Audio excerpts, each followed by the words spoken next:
Press media के साथियों, मैं पुनः आपका तहे दिल से स्वागत करता हूं।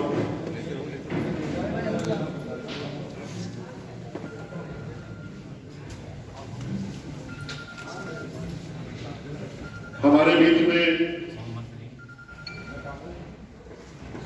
यूपी कांग्रेस कमेटी के कोषाध्यक्ष पूर्व विधायक मेरे बड़े भाई माननीय सतीश राजवानी जी, हमारे मीडिया एवं कम्युनिकेशन डिपार्टमेंट के वाइस चेयरमैन जनाब डॉक्टर पंकज श्रीवास्तव जी, हमारे बीच में राष्ट्रीय अल्पसंख्यक आरक्षण मोर्चा के अध्यक्ष हैं जनाब मोहम्मद परवेज सिद्दीकी साहब जी बैठे हुए हैं। युवा नहीं, कोई खड़े होने की जरूरत नहीं है, नौजवान है। हमारे बीच में जनाब मोहसिन खान साहब हैं, युवा अध्यक्ष हैं यही अल्पसंख्यक आरक्षण मोर्चा के। डॉक्टर इसहाक अली साहब हैं, खुर्शीद साहब हैं, शकील अंसारी हैं, बहुत अलीगढ़ यूनिवर्सिटी के हमारे साथियों ने सभी बना रहे हैं। इसके साथ साथ इसके साथ साथ हमारे बीच में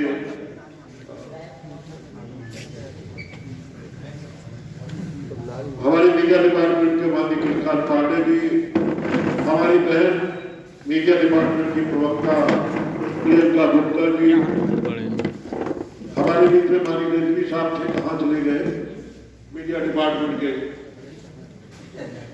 सभी साथियों, जिम्मेदार साथियों, आप देख रहे हैं और देखने के साथ साथ मैं आपसे अपेक्षा करता हूं, कांग्रेस पार्टी अपेक्षा करती है कि देखने के साथ साथ आप दिखाएं भी और जो सही सच्ची खबरें हैं उनको लिखें भी। हर जगह खुलेआम भारतीय जनता पार्टी के पदाधिकारियों के द्वारा, विधायकों के द्वारा, सांसदों के द्वारा, प्रदेश और केंद्र के मंत्रियों के द्वारा आचार संहिता की धज्जियां उड़ाई जा रही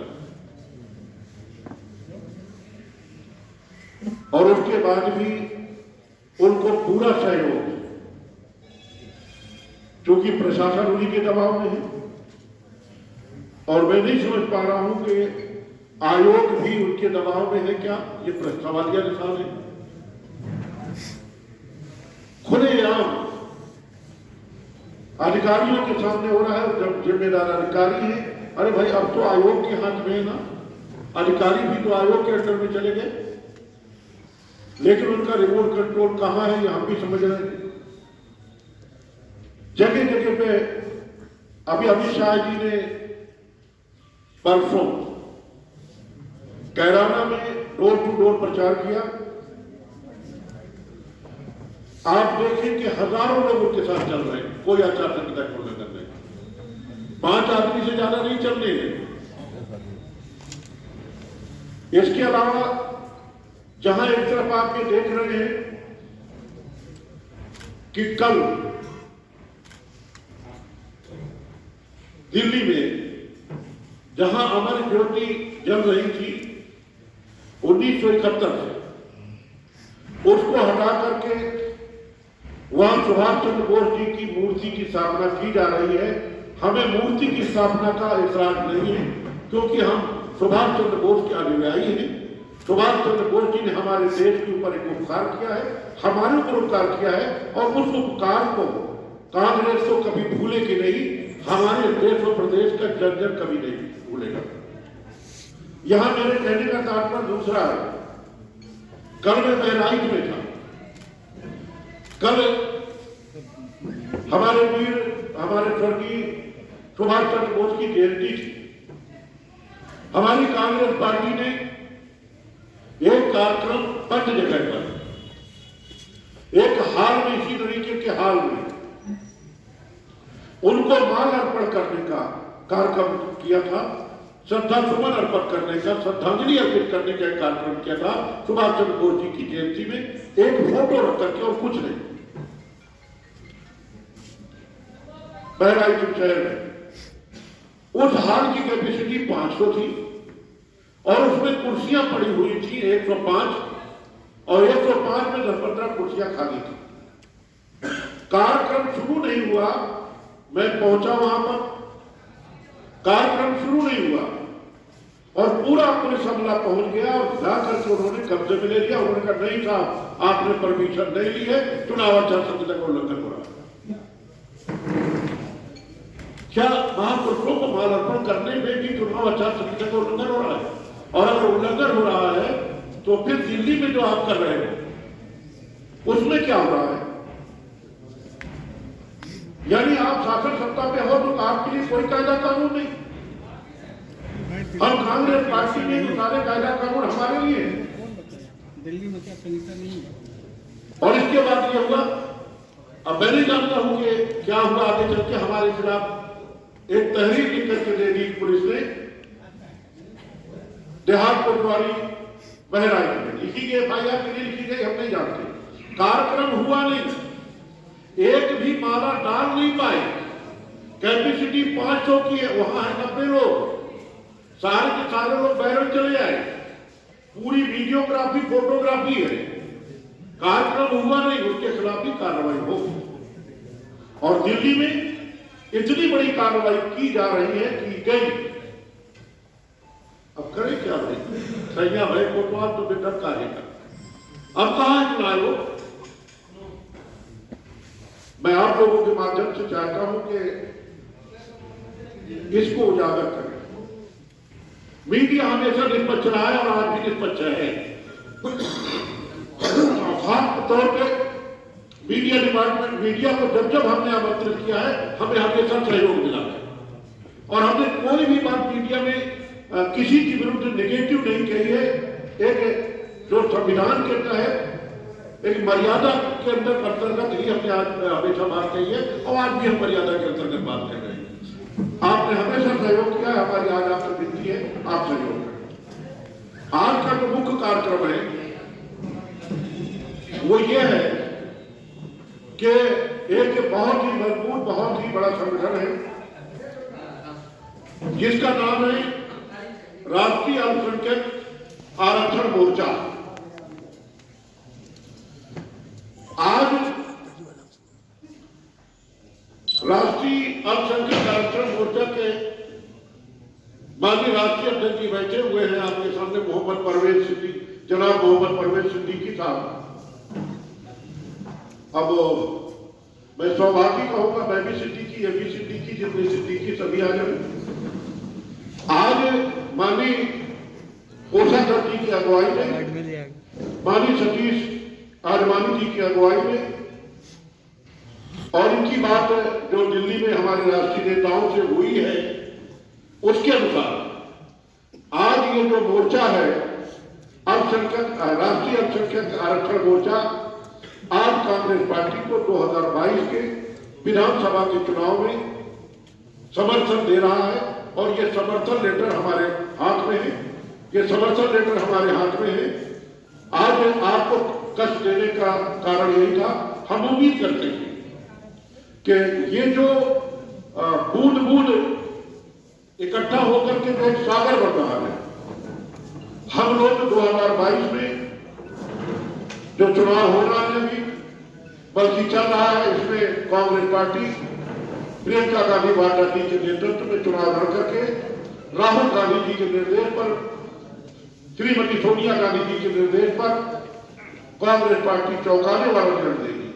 मैं चाहूंगा कि राष्ट्रीय अल्पसंख्यक आरक्षण मोर्चा के अध्यक्ष माननीय मोहम्मद परवेज सिद्दीकी जी अपनी बात आप लोगों के बीच में रखें। माननीय परवेज सिद्दीकी साहब।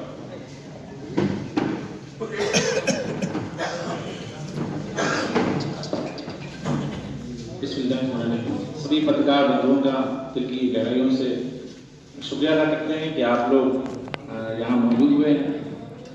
नसीमुद्दीन सिद्दीकी साहब तीस अजमानी साहब, मोहसिन साहब, डॉक्टर इसाक साहब, शेख इकबाल साहब, शकील अंसारी साहब, राष्ट्रीय अल्पसंख्यक आरक्षण मोर्चा के बारे में थोड़ा मैं बता दूं कि राष्ट्रीय अल्पसंख्यक आरक्षण मोर्चा राष्ट्रीय स्तर पर कार्य कर रही है देश के विभिन्न राज्यों के अंदर। पिछले चुनाव विधानसभा 21 में ममता बनर्जी की सरकार बनाने में मोर्चा ने काफी सहयोग और समर्थन दिया और की सरकार हम लोगों ने बनाई। पंजाब विधानसभा चुनाव में भी राष्ट्रीय अल्पसंख्यक आरक्षण मोर्चा ने कांग्रेस को अपना समर्थन 20 दिसंबर को चंडीगढ़ पीसीसी भवन में दिया। वहां हमारी मोर्चा कांग्रेस की सरकार बनाने को लेकर तत्पर है। 25 नवंबर को हमने अखिलेश यादव जी से भी मुलाकात की। अपने कई मसाइल जो थे हमारे अल्पसंख्यक समाज के लिए, क्योंकि उत्तर प्रदेश के अंदर में भी राष्ट्रीय अल्पसंख्यक आरक्षण मोर्चा रूरल में, गांव में, प्रखंड में काफी सक्रिय है, जिसमें पसमानदा समाज के लोग भी काफी इसमें जुड़े हुए हैं तादादों में। अखिलेश यादव से 25 नवंबर को हमारी जब मुलाकात हुई, जब बातचीत हुई, जो हमारे जो एजेंडे थे, हमारी जो मांगे थी, अल्पसंख्यक समाज की जो मुद्दे थे, क्योंकि इस उत्तर प्रदेश के अंदर 17 से 22 के बीच में आपको बता दूं भारतीय जनता पार्टी की हुकूमत वक्त में वेस्ट यूपी के बहुत सारे नौजवान लोग पलायन कर गए। मैं जब पंजाब के दौरे पे था तो मैंने देखा कि मुजफ्फरनगर, सहारनपुर, मेरठ, अलीगढ़ के बहुत सारे लोग मिले, हजारों की तादाद में मिले, मुझसे मिले और कहे कि इस भारतीय जनता पार्टी की हुकूमत में हमें पलायन होना पड़ा, यहाँ से छोड़कर रोजगार पंजाब के अंदर कर रहे हैं। तो ये बहुत शर्मनाक है विषय है, इस पर सोचने की जरूरत है। अखिलेश जी की जो हुकूमत रही 2012 से 17 के बीच में सैकड़ों फसादात हुए, दंगे हुए, चाहे 1992 का कानपुर का दंगा हो, माथुर वाली रिपोर्ट जो हमने देखा कि माननीय प्रियंका जी ने उस चीज को शामिल किया कि हम उनको इंसाफ दिलाएंगे, मुजफ्फरनगर न्याय जज कराएंगे। उस सभी मुद्दे को हमने देख सोचा कि माननीय प्रियंका जी, हमारी बात धीरज गुर्जर जी से भी हुई, प्रियंका जी से भी हमारी बातचीत हुई। इसके बाद हमने ये विचार विमर्श किया कि अभी एक ही जो एनआरसी सीए के वक्त में भी और सभी मुद्दे को लेकर ये जो भी कांग्रेस को आप देख रहे हैं, ये कांग्रेस महात्मा गांधी वाली कांग्रेस है, नई ऊर्जा है, नई शक्ति है, नए युवा जुड़ रहे हैं, मजबूती से काम कर रहे हैं, क्योंकि हमारी जो नेतृत्व जो कर रही है माननीय प्रियंका गांधी कर रही है। तो हमें जरूरत है कि हमने भारतीय जनता पार्टी को भी देखा, अखिलेश को भी देखा। अखिलेश यादव जो है बस एक मुसलमानों का चोला बनकर बैठे हुए कि हम मुसलमानों की हितैषी हैं, लेकिन मैं नजदीक से बात कर रहा हूँ कि मैं अखिलेश यादव से मुलाकात की, मैंने देखा कि उसके अंदर जरा सा भी हमदर्दी नहीं है मुसलमानों के लिए, जरा सा भी फिक्र नहीं है मुसलमानों के लिए, बस वो एक ढोंग बना रखा है। हम तो मीडिया के सामने सवाल करते हैं, अखिलेश जी अगर वो कहते हैं कि हम खाकी चड्डी से लड़ाई लड़ रहे हैं, तो ये बताएं कि अखिलेश जी की हसनपुर में 1,15,000 की वहां पे मुसलमान वोट है, वहां पे जिसने मुखिया गुजर को जो टिकट दिया है, तो क्या वो इसका मतलब है कि आपस में जो डील कर रखे हैं, अंदर खाने में भाजपा से अलायंस कर रखा है, वैसे लोगों को जो टिकट दे रखा है, वेस्ट यूपी के अंदर मुसलमानों को नहीं कुछ किया। तो हम सभी एजेंडों को देखते हुए, सभी मसलों को देखते हुए हमने ये फैसला लिया है कि राष्ट्रीय अल्पसंख्यक आरक्षण मोर्चा उत्तर प्रदेश यूनिट भी माननीय प्रियंका गांधी की नेतृत्व में जो कांग्रेस को हम समर्थन दे रहे हैं और फिर सभी प्रत्याशी को जन तन धन मन से साथ देंगे और हम लोग आज से इसके लिए प्रचार प्रसार करेंगे। और हमें विश्वास है कि जो लड़ाई भी है, क्या कहते हैं, संविधान बचाओ की जो लड़ाई है, वो कांग्रेस पार्टी ही इसको बचा सकती है।